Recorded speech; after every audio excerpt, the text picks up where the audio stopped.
मैं आज जो एक सच्ची घटना की कहानी सुनाने जा रहे हैं, जिसे सुनकर आप दंग रह जाएंगे। इससे पहले अगर आप हमारे चैनल को सब्सक्राइब नहीं किया है तो जल्दी से चैनल को सब्सक्राइब कर लें। यह सच्ची घटना है, बिहार का एक जिला है, मोतिहारी की बात कर रहा हूं। 18 नवंबर 2023 की सुबह लगभग 11 बजे के आसपास नेपाल का एक इलाका लगता है चितवन, और चितवन के उस इलाके में एक बोरी के अंदर कुछ भरा हुआ सामान रखा हुआ था। तभी वहां के राहगीर वहां से गुजर रहे थे। एक राहगीर ने उस बोरी को अपनी कब्जे में ले लिया। वहां के आसपास में कुछ और लोग भी थे और बोलने लगे कि नहीं, इस पर मेरा भी हक है। जब ऐसे ही बातचीत करते करते उस बोरी का मुंह खोला जाता है तो पता चलता है कि उसमें शादीशुदा महिला की लाश निकल कर आती है। और जैसे लाश निकलती है तो लोगों में भूचाल मच जाती है। और उसके बाद मौके पर पुलिस आती है। और पुलिस जब मौके पर पहुंचती है तो डॉग स्क्वायड भी मौके पर आता है। और जैसे ही डॉग स्क्वायड की मदद से ही पता करने की कोशिश की आखिरकार यह महिला कौन है, किसकी लाश है। जब यह तमाम सबूत जुटाए जा रहे थे तो पास ही में एक और बोरी मिलती है। उस बोरी का मुंह खोला जाता है तो उसके अंदर भी एक और लाश निकलती है। यह दोनों लाश में किसकी है और कौन है? यह महिला कौन है? यह किसने इसकी हत्या की है? नेपाल पुलिस के लिए एक बड़ा सवाल बना हुआ था। पुलिस इन सवालों के जवाब तलाश करने की कोशिश कर रही थी, लेकिन मरने वालों की कोई पहचान नहीं हो पा रही थी। इसलिए पुलिस ने आसपास के लोगों से भी पूछा और पुलिस ने आसपास जाकर सीसीटीवी कैमरे की भी फोटो तलाश की, लेकिन सीसीटीवी कैमरे के माध्यम से सिर्फ एक बात का पता चलता है कि दोनों लाशों को एक ही साइकिल पर रखकर एक व्यक्ति लगातार आगे बढ़ रहा है। कौन है वह व्यक्ति? उसके बारे में पता करने की कोशिश की, लेकिन चेहरा उसका धुंधला था, साफ नहीं था, इसलिए इस कातिल का भी पता नहीं चल पा रहा था। अब पुलिस ने हर तरह के सबूत जुटाना की कोशिश की तो पुलिस को एक थैला मिलता है। उस थैले पर एक एड्रेस लिखा था, एक पता लिखा था।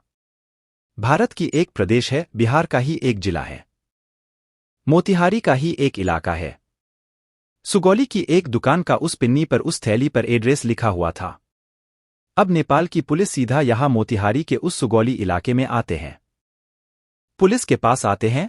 पुलिस से आकर कहती है कि हमें 2 लाशें मिली हैं। एक महिला की लाश है जिसकी उम्र लगभग 30 या 31 साल के आसपास रही होगी, और एक और है जिसकी उम्र लगभग ऐसे 20 या 21 साल के आसपास रही होगी। पुलिस ने जैसे ही बात सुनी, पुलिस को यकीन नहीं हो रहा था कि जिसको हम लगभग 15 से 20 दिन से लगातार तलाश कर रहे थे, वह लोग नेपाल में क्या कर रहे हैं। नेपाल पुलिस की पूरी कहानी सुनने के बाद मोतिहारी की सुगौली थाना की पुलिस थोड़ी सक्रिय होती है और अपने ही डायरी के पन्नों को पलटना शुरू कर देती है।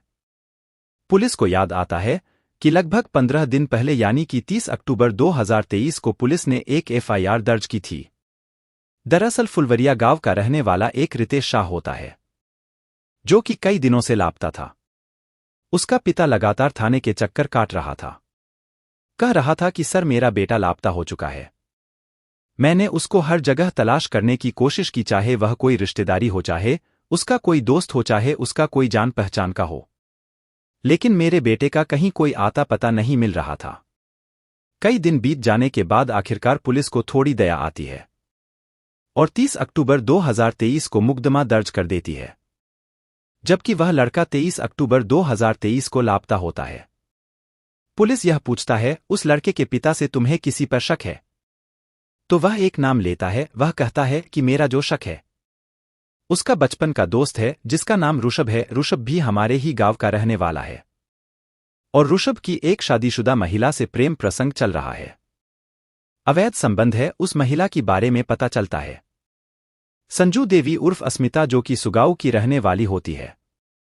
नेपाल में जो लाश मिली थी और दोनों लाशें इन्हीं की थी, यानी कि संजू देवी उर्फ अस्मिता साठी उसका जो प्रेमी होता है। ऋषभ अब पुलिस के लिए अभी तक बड़ा सवाल था कि आखिरकार ऋषभ और दूसरा उसकी संजू देवी कहां गायब हो चुके हैं, जबकि उनकी लाश मिली है।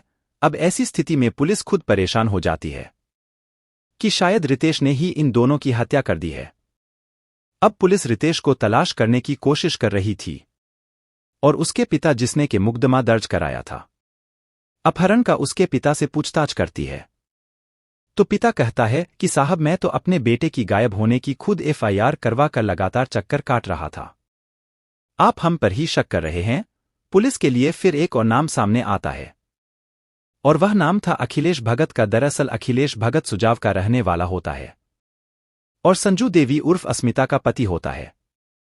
पुलिस इसकी तलाश में जुड़ जाते हैं और वह पूरी जब तलाश में जुड़ जाती है कई दिन बीत जाते हैं। आखिरकार 2 जनवरी 2024 को पुलिस को सूचना मिलती है कि कोया एक जगह है, गांव है, वहां पर वह अखिलेश भगत आपको मिल जाएगा। पुलिस इस अखिलेश भगत को पकड़कर थाने लेकर आते हैं। उससे पूछताछ करती है। शुरुआत में वह इधर-उधर की बातें बता रहा था, लेकिन पुलिस ने उसे जब शक्ति से पूछा तब वह कहानी तोते की तरह पढ़ने लगता है। बताने लगता है दरअसल साल 2013 में उसकी संजू देवी उर्फ अस्मिता से शादी होती है। दोनों की जिंदगी बिल्कुल अच्छी चल रही थी, ठीक ठाक चल रही थी और वक्त के साथ साथ उसको 2 बच्चे भी पैदा होते हैं। दोनों बेटे होते हैं, सब कुछ ठीक चल रहा था। अब से लगभग 6 साल पहले वह एक शादी समारोह में अपने मामा के गांव में गई हुई थी। मामा का गांव लगता है फुलवरिया और फुलवरिया में ही उसकी रितेश और ऋषभ से दोस्ती हो जाती है। इस बात की खुद को जानकारी अखिलेश भगत को होती नहीं है। वह बिल्कुल भी नहीं जानता था कि उसकी पत्नी से और 10 साल छोटे दोनों लड़कों से अवैध संबंध बने हुए थे और वह दोनों तीनों एक दूसरे के बहुत ज्यादा नजदीक थे, करीब थे। लेकिन इसी बीच का ऋषभ ने इसके अखिलेश भगत से कहा कि देखो तुम्हारी पत्नी के इस रितेश के साथ अवैध संबंध है, वह गलत काम करता है, तुम्हारी पत्नी को लगातार परेशान करता है। जिससे अखिलेश भगत ने यह बात सुनी और अपनी पत्नी के पास जाता है। जाकर पूछता है कि क्या तुम्हारे रितेश के साथ अवैध संबंध है, क्या तुम्हें परेशान करता है। वह कहती है कि अवैध संबंध नहीं है, बल्कि मुझे परेशान करता है। यानी कि पत्नी अब ऋषभ के कहने पर चल रही थी। और फिर जब यह तय हो जाता है, तय करने के बाद तीनों जिनकी अखिलेश भगत उसकी पत्नी संजू देवी साथ बात बताने वाला ऋषभ, यह तीनों एक साथ मिलते हैं। और मिलने के बाद 23 अक्टूबर 2023 को यह मोतिहारी का की डेरा इराक लगता है, वहां पर इस रितेश को बुला लेते हैं और साथ में इस अखिलेश भगत का एक और दोस्त होता है विनय, उसको भी मौके पर बुला लेते हैं। जैसे ही इस रितेश से बातचीत कर रहे थे, पूछताछ कर रहे थे, उसने पूरी कहानी शादी से मुलाकात से लेकर हर एक चीज अपने बारे में बताने की कोशिश कर रहा था। इसी बीच में ऋषभ आदेश कर देता है और अखिलेश भगत उसका गमछे से गला घोंटकर हत्या कर देता है। जैसे उसकी हत्या होती है, हत्या करने के बाद अभी से केसरिया थाना लगता है, वहां का एक गांव है गोपालपुर, यही का विनय रहने वाला था। अपने ही गांव के पास में गड्ढा खोला जाता है और गड्ढे में इस रितेश शाह की लाश को दबा दिया जाता है। उसे यहां से अपने अपने घर अपने जगह सब चले जाते हैं। लगभग 1 सप्ताह बीतने के बाद संजू देवी उर्फ अस्मिता अपने प्रेमी, यानी कि एक प्रेमी तो उसका मर चुका है, अब दूसरा प्रेमी बचता है ऋषभ, उसके साथ को कहीं भाग जाते हैं। अखिलेश भगत अपनी पत्नी को लगातार तलाश करने की कोशिश कर रहा था, लेकिन पत्नी मिल नहीं रही थी। किसने बताया कि तुम्हारी पत्नी यहां से नेपाल की तरफ हमने जाते हुए देखा है, नेपाल का और उसे जगह का जो रास्ता है जहां पर यह रहते हैं, बहुत 1.5 घंटे का आसपास का रास्ता है। वह जाता है और जाने के बाद अपनी पत्नी को तलाश करने की कोशिश करता है। तो जो जगह बताई गई थी उसी जगह पर उसकी पत्नी मिल जाती है। उसने अपनी पत्नी को ऋषभ के साथ अनैतिक रिश्ते में देखा, अवैध संबंध बनाते हुए देखा। तब वह कुछ समझ नहीं पाया था कि रितेश की जो हत्या हुई है, रितेश की हत्या के साथ साथ इसकी भी हत्या होनी चाहिए थी। और उसने अपनी पत्नी को और पत्नी की प्रेमी को इस बात का एहसास ही नहीं होने दिया कि उसे इस रिश्ते के बारे में पता चल चुका है।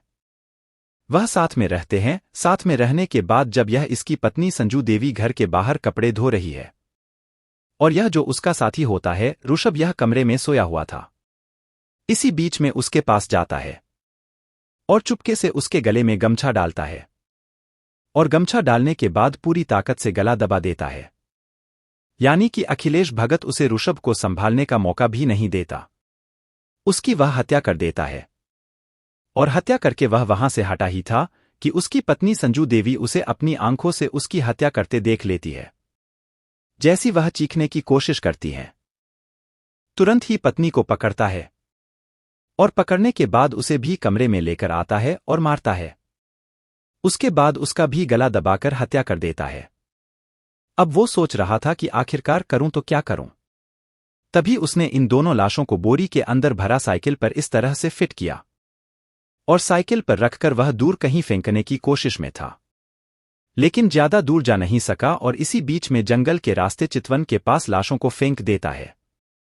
नेपाल की पुलिस को वो लाश मिलते हैं और उसके पास मिलता है एक थैला और थैली पर सुगौली थाना क्षेत्र के एक दुकान का एड्रेस लिखा हुआ था। आखिरकार अखिलेश ने पूरे घटनाक्रम का खुलासा किया और खुलासा करने के बाद जो यहाँ की एसपी होते हैं राज इस घटनाक्रम का खुलासा करवाते हैं और साथ ही इस आरोपी जिसका नाम अखिलेश भगत होता है इसको गिरफ्तार करते हैं और गिरफ्तार करने के बाद जेल भेज देते हैं। उनका कहना है कि इस घटनाक्रम में यदि कोई और भी शामिल होगा तो किसी और को भी बख्शा नहीं जाएगा। इसमें न केवल 3 लोगों की हत्या हो जाती है बल्कि अखिलेश भगत जिसकी जिंदगी शायद सलाखों के पीछे गुजरेगी और अखिलेश भगत के 2 बच्चे होते हैं, उनकी परवरिश कैसे होगी इस पर भी एक सवाल खड़ा हो गया है। काश के इस महिला ने एक गलत कदम न उठाया होता। शादीशुदा महिला थी, उसकी जिंदगी अच्छी खासी चल रही थी। नाबालिग लड़कों से दोस्ती के बाद प्यार और प्यार के बाद अवैध संबंध से उसने पूरे परिवार को तहस-नहस कर दिया।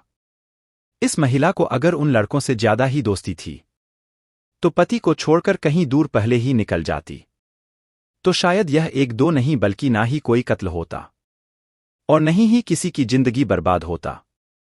तो दोस्तों, क्या आपको मेरा मेहनत पसंद आई होगी तो इस वीडियो को लाइक और शेयर करें। साथ ही अगर आप अब तक जुल्म की दुनिया चैनल को सब्सक्राइब नहीं किया है तो जल्दी से चैनल को सब्सक्राइब करें और रोज आपको 8 बजे रात को एक नई क्राइम की खबरें जानने को मिलते रहेंगे। धन्यवाद।